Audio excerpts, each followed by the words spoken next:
Right then, day 2 of St Moritz training. Let me whiz you through what we've been up to today. We would call today a triathlon day, although we did not do it in the traditional triathlon order. So, first thing we did this morning, let me check what time.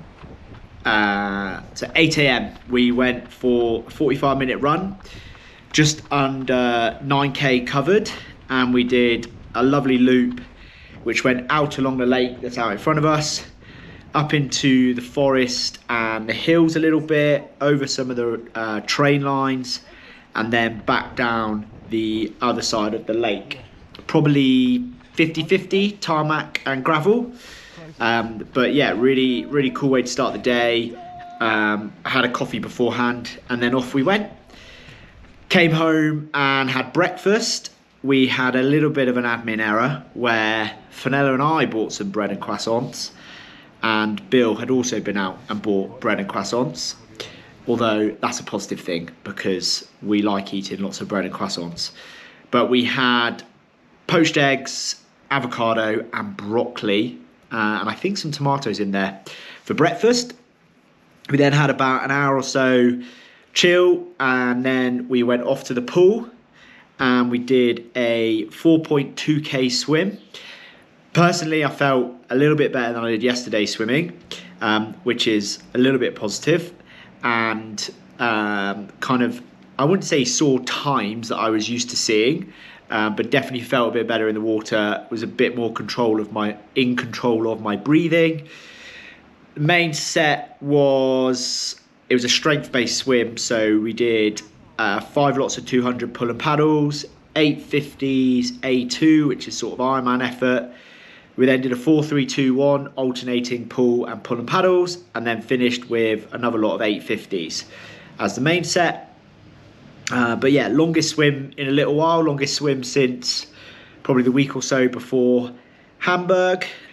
Then we came home, it was about lunchtime, had just a normal ham sandwich with a bit of salad and some chips, and then had a nap. So that's 2 for 2 in terms of 2 days in a row, 2 naps, tick. And then we headed out. We had on the plan about a 2-hour ride. We did try to effectively get to Italy. So Italy, the shortest, or we think the shortest way to get there is about a 30k ride from here, albeit it's pretty much uphill the whole way. And you go up, what's the name? The Bernina Pass. But yeah, we effectively went out. It took us an hour and 10 minutes to cover 23k to get to the top of that Bernina Pass. We decided to not do the extra 7k to the border, turn around and come back, because we were under strict instructions to not exceed 2 hours on this ride. And then from there, which it was 2,330 meters, so about 500 more than where we are now, we descended all the way back down and back to St Moritz, and it was amazing. To put it in some context, it took us an hour and 12 minutes to get to that point, and it took us exactly 30 minutes to get home. The descent is, I think it's probably not the best descent, because I quite like technical descents, but in terms of a speedy descent with flowing corners, you barely have to touch the brakes. The tarmac is immaculate. I was on my road bike, so it allowed me to kind of descend a bit quicker, or get a bit lower than you might do on a TT bike. But yeah, it was phenomenal. There were moments, particularly going up, we had a few trains come past, and at one point you could have reached out and touched it, which is a bit weird to see a train line so close to the edge of the road. But that was really cool. At the top of that pass, there's a lake. Half of it was still frozen, and it was definitely a bit colder, and there was some ice and snow up there, which was really cool. We definitely needed to put sort of a gilet on to come back down, and yeah, that was the ride. 1 hour 50-ish in total, so just under what we were asked to do, and that is a full day of triathloning in St Moritz. Now, I put on my Instagram, we were going to do one of two things on this video. I was going to do a cribs tour, which we're going to postpone to do another day. The other thing was to talk about the metrics and things we're looking at while we're here. So, Coach Bill has set up a bit of a spreadsheet for me and Fenella to kind of capture some of the data that doesn't get pushed to Training Peaks with regards to sleep and stuff. But effectively, the things we're looking at, some we look at all year round anyway, or at least retrospectively, but some things that we're paying a bit more attention to while we're here. The first is the oxygen saturation.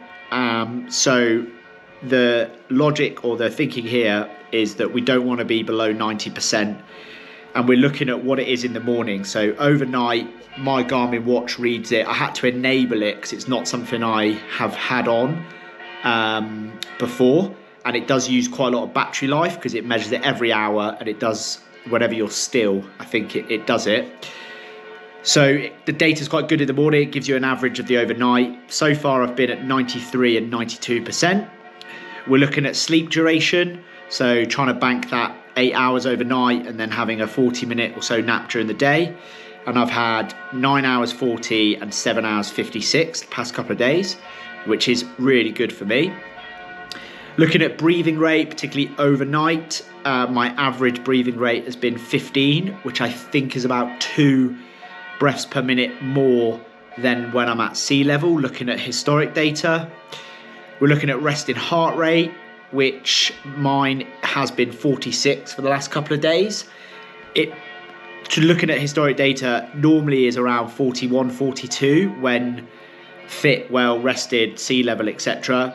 It's been effectively 44 to 47 the last couple of weeks post Hamburg. So obviously not quite as fit, obviously carrying some fatigue, and now at altitude. So we'd put that in the somewhat normal category. And then lastly, data-wise, like in terms of stuff we're measuring, HRV, this we do use at least looking at it if you don't feel great, either during a session or during a week, what has it been like? I don't tend to make decisions based on what my HRV says in the morning, what I'm going to do for training that day, but do look back at the trends of it. And mine has been 78 and 74, but it's in that green balanced zone on Garmin. And then lastly, the more subjective metrics, we're rating our energy levels from 0 to 10 in the morning. I'm not good with subjective metrics because, I don't know. I don't know what to put in the box.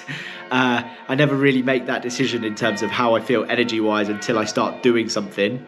But so far, I'd say full of energy, eating well, etc.